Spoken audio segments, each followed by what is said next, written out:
Sa pusod ng kabundukan ng Kapas Tarlac, nakatago ang isang maliit na sityo ng mga katutubo.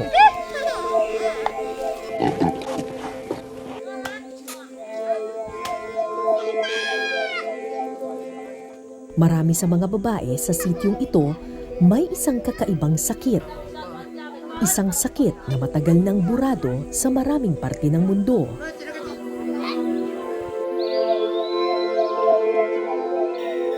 Pero sa mga lugar na tila kinalimutan ng panahon, laganap pa rin ang ganitong kondisyon.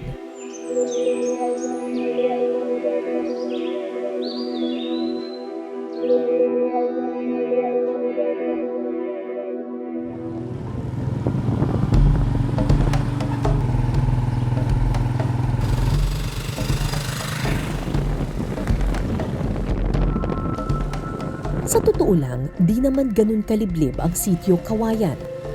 2 oras lang ang layo nito mula sa sentro ng Kapas. Pero ayon sa mga taga rito, bihirang nabibisita ng mga doktor at health worker ang lugar na ito.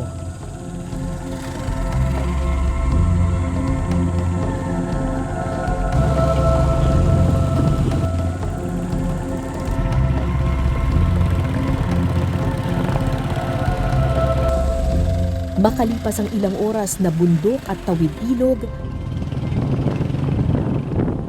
narating din namin ang sityo ng mga katutubo.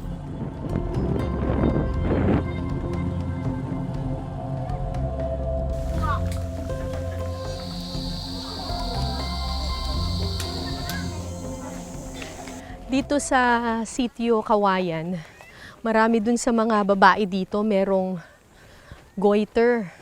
Isa dun sa may pinakamalaking bukol dito sa leeg ay yung asawa mismo ng kanilang chieftain.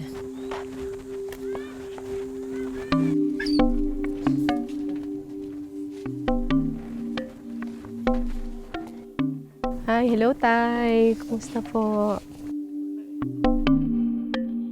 Ilang taon nang tinitiis ni Labinet ang bukol sa kanyang leeg. Hindi nila alam kung bakit, pero tila may kinalaman daw ito sa pagbubuntis. Ang sinasabi niyo po pagkatapos niyang manganak ng Ikatatlo po. ikatatlo, Yun na po. Lumabas na po yung yung goiter niya. malaki na kaagad? Hindi po.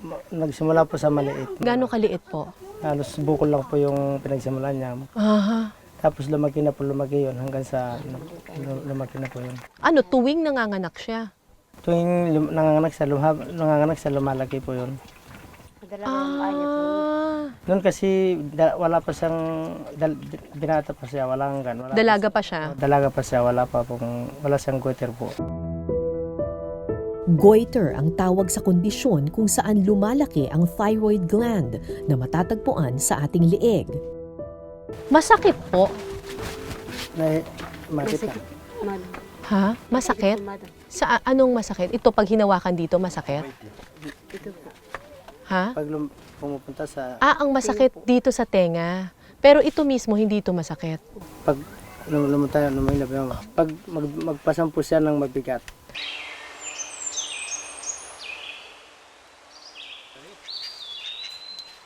Hirap na rin daw siyang huminga at kumain dahil sa kanyang goiter. Pero ni minsan, di pa natingnan ng doktor ang bukol sa leeg ni Labinet. Ba't di niyo po pinagamot? Wala pong nagagamot sa kanya. Ba't po walang nagagamot? Kasi po, hindi pa po na ipa-check up sa kwan dahil wala pa pong tumulong na mag-check up sa kanya. Ba't hindi po kayo magpunta sa ospital? Masyado bang malayo? Malayo po. Hindi po. Naglalakad lang po kami, ma'am. Naglalakad lang kayo? Opo. Gaano kahaba yung lakad? 8 oras po yun. Nasa 8 hours hanggang sa 9. At kung mag-aarkila ng habal-habal, aabuti ng mahigit 500 piso ang gastusin. Malaking pera para sa mga katutubo na ang tanging ikinabubuhay lamang ay pagtatanim. Marami ba dito sa lugar ninyo hindi nakakakita ng doktor? Marami po. Madalang lang po yung nakakapunta sa doktor. Hindi lang si Labinet ang may ganitong klasing sakit. Marami sa mga katutubong babae sa lugar na ito minsan ding nakaranas magka-goiter. Bukod sa kanya, may iba pa. May iba pa po. May dalawa na po sila dyan. Hello po. Sino po yung nanay ninyo? Ito po. Ito po si Rosing. Kayo po si Rosing? Parang maliit na lang yung goiter niya, ano? Oo. Tapos, sino pa yung iba? Ito rin po. Siya rin. Kaano-ano naman niya ito? Magpinsan. Tapos, kayo rin, Nay. Parang malaki yung... Parang dalawa, ano? Opo, dalawa po yan. Yung, tama ba? Masakit? Hindi. Hindi naman. So, nung nalaman niyo po na parang nagkakaroon na ng bukol, ano pong naisip ninyo? Ang naiisip ko, bakit po ganito tumubo sa liit ko? Baka siguro po madam sa kabubuhat ng mabigat. Kabubuhat na mabigat. Oo. Kanya-kanyang haka-haka ang mga katutubo sa pinagmulan ng kanilang sakit. Pero ayon sa mga doktor, ang goiter ay isang karamdaman na dulot ng iodine deficiency o kakulangan sa iodine na madalas nakukuha mula sa asin, isda at mga lamang dagat. Dahil malayo sa karagatan ng bundok ng mga Aita, kulang na kulang ang nakukuha nilang iodine. Sumama kami sa mga katutubo sa paghanap nila ng uulamin.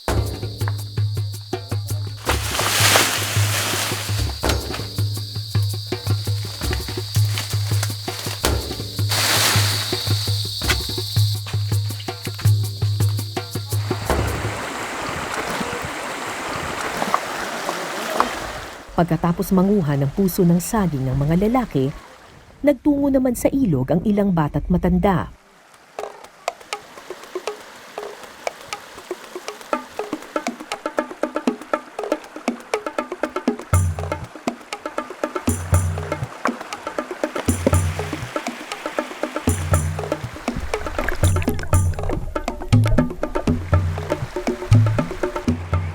Saan kayo kumuha ng hipon? Diyan po sa ilog. Mayroon din, kaya lang maliliit po yung ano.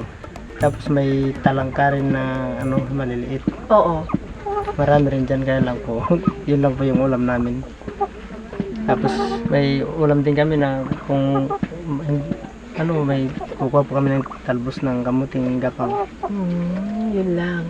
Tapos yung puso, yun po yung ulam namin.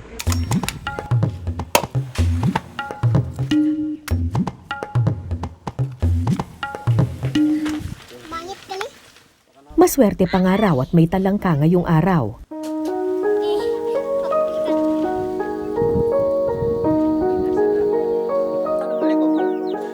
Madalas, talbos, kamote at puso ng saging lang ang madalas nilang kainin.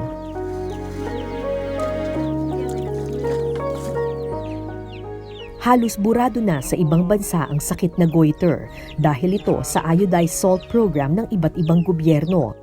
Nilayon din ito ng Pilipinas noon, pero sa mga lugar tulad ng Sitio Kawayan, nasalat sa pagkain at di umaabot ultimo asin, ang sakit na goiter ay laganap pa rin. Kailangan mo, sabi nila, makakain ka ng isda ng dagat. Wala naman dagat dito sa amin, mahirap. Yung asin? Yung asin, iodized na, pero madalang lang kami nakakakuha doon sa bayan. Wala rin daw nakakaabot sa kanilang gamot at tulong medikal. At takot din silang bumaba ng bayan para magpa-ospital. Takot kayong ma-injectionan. Bakit po? Iwan ko. Sa mga kultura ng Aita talagang ganyan. Takot sa inject. So ano pong balak nyo na lang dyan sa goiter ninyo? Basta bahala na yung Jesus. Kung kailan puputok, tanggapin na lang. Puputok? Sino Sabi nagsabing puputok? kasi nila puputok. Sabi ko naman, kahit puputok, kung kalooban ng Panginoon nagpuputok, tanggapin na lang kasi yun ang kapalaran. Dahil hindi sila nabibisita ng mga health worker at doktor, Sa pagdaan ng panahon, naghabi na ng kung ano-anong paniniwala ang mga katutubo ukol sa kanilang sakit. Ang iba naman, sadyang may takot sa doktor at gamot. Gandang araw po. Kilala niyo po yung... May isa pa daw po ditong may... Oo, yung... Let ang pangalan. Let.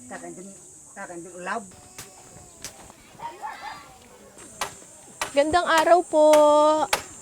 Tulad ni Let, nalabis na ang kapayatan pero takot pa ring lumapit sa ospital. Mataba siya dati. Tapos, lumalaki naman yun dito. Yung sa leeg. Hindi nyo pa pinatingin. Bakit po? Kasi takot kami sa doktor. Ay, yun na ng doktor. Oo. Mayroon nang namatay yung taong inuupira dito. Ah, ganun. Oo, kaya kami takot sa doktor. Mm. Kaya yun, kahit na mag-impayat, yun, mag-impayat na lang, pero walang gamot ng doktor. Kasi kami ngita, mga makakatakot. Sa aming pagpunta sa sitio Kawayan, halos 10 babae na agad ang nakita naming may bukol sa leeg. Pero usap-usapan sa komunidad na hindi lang daw babae ang tinatamaan ng ganitong kondisyon. Sa dulong sitio ng Kulyanan sa tuktok ng bundok, pati raw lalaki, nagkakaroon din ng goiter. Papunta tayo ngayon dun sa sitio Kulyanan. Isa ito dun sa pinakamalayong sitio dito sa Barangay Maruglu. Kap, ilang oras yung lalakarin natin papunta dun sa sitio Kulyanan? 1 oras at kalahati po.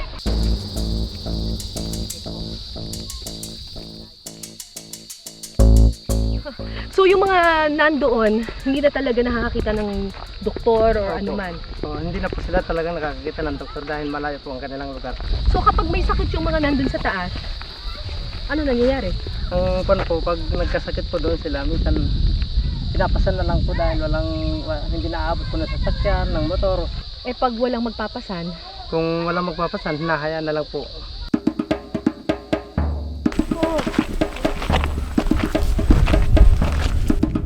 punta natin.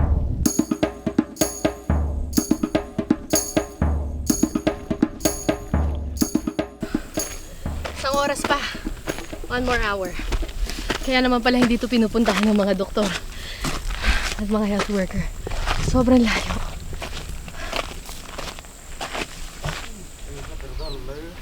Habang paakyat kami ng sitio Kulyanan, nadaanan namin ang ilang mga maliliit na kubo. At pati rito, problema rin ang sakit na goiter. Makalipas ang 2 oras na lakad, narating din namin ang dulong sitio ng Kulyanan. Ito yung isa sa mga ginagawa ng mga katutubong babae dito sa bundok. Nagtatanim sila ng iba't ibang root crops at pati ng gabi.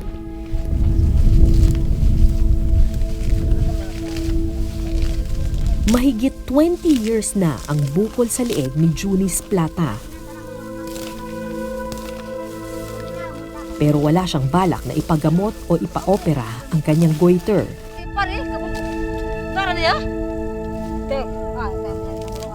Tulad ng maraming taga rito, nasanay na si Junis na tiisin at hayaan na lang ang kanyang sakit. Hindi po ba masakit? Hindi po. Nagbubuhat po mabigat. Ito pong sinasabi ko po sa inyo po, ito puso. Magbubuhat. Siyempre, pagbili ng pagkain. Kaya niyo pa po. Opo. Oo. Siyempre, wala na kaming pagbili ng pagkain. Oo. Nung hindi mamunguso ito po, Oo. talaga pong kasi po mairap ko talagang aita. Pero hindi lang mga babae ang tinatamaan ng goiter.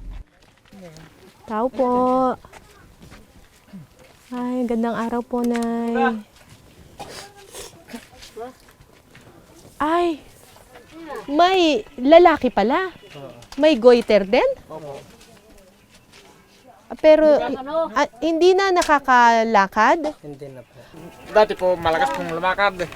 Pagkatapos po, Oo. kapapasan po ng puso, yun po na biglang po hindi na po nakalakad. Nahirapan na po. Mga ano na po, mga kalahati na pong taon. Ano sa tingin niyo yung dahilan bakit siya nagkaroon ng bukol sa leeg? Baka po siguro sa kapapasan po ng mabigat, kaya nagkaano po sa liig. Tapos simula nung lumaki yung dito sa leeg niya, hindi na siya makalakad? Opo. Wala pa akong nabasa na posibleng magdulot ng pagkaparalisa ang sakit na goiter. Posibleng may iba pang karamdaman ang matandang ito. Ilan na lang. Nagagalaw niyo po ito, yung kamay ninyo? Ganito po. Bakit palaging nakaganito? Nagaganito? Paralyze siguro. Hindi, ganito. Bukas ganyan. Ay, hindi na. Nagagalaw ninyo ganito? Yung kamay? Ito din ko nung kanang kigalon do. Kanong do. Nagagalaw niya ang kamay? Hindi ko raw ya. Hindi nagagalaw? Ayun. Tapos yung paa ninyo, nagagalaw ninyo, nagaganito? Itag ayo kanong ang kagalaw ka na to, matundo. Nakagalaw niya. Pero hindi niya na nararamdaman ninyo ito? Ang katinam mo ka no? Ito. Hindi niya nararamdaman. Kasya niya. Ano daw? ba no matundo? Ano daw sabi niya? Pag siya po ito, makaroon tayo. Ano raw, konti lang po ma'am. Pag ginanito ko po, nararamdaman ninyo? Konti. Ano daw? Konti lang po daw ma'am. So mukhang parang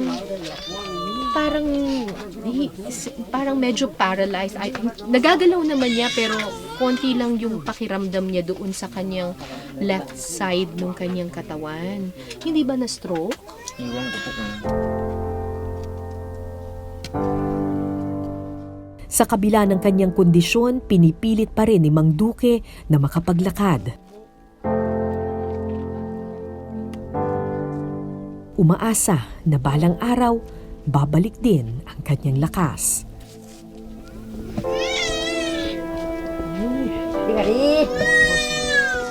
Habang ang kanyang asawa naman, abala sa pag-aalaga at paghahanda ng kanyang makakain. Isang mangkok ng berdeng munggo o beans ang nasa kusina. Ito raw ang pagkain nila araw-araw. Ay, anong pangalan po nito? Kardis, Kardes. Saan niyo po ito nakukuha? doon sa kaingin. Sa kaingin. Bukod po sa kardis, ano pa po ang kinakain ninyo? Yan yung araw-araw. Yan ang araw-araw. May bigas din. Meron bigas. Bigas at saka kardis. Saka sabaw, paggulay. Kung totoong ito nga lang ang kinakain ng mga taga-sitio Kulyanan, hindi nakapagtatakang maging laganap nga sa lugar na ito ang iodine deficiency. Sino pa po yung ibang mga may... Kinausap ko ang mag-anak at hinikayat na bumaba sa bundok para magpagamot. Gusto niyo po bang pumunta sa ospital o ayaw ninyo? O gusto niyo gamot lang? Pero ilang beses mang pilitin ng anak ang ama, tumanggi ang matanda. kanong mabay mantaro? Hello, Ang kaon sa doktor? Ang kaon sa Ayaw po daw.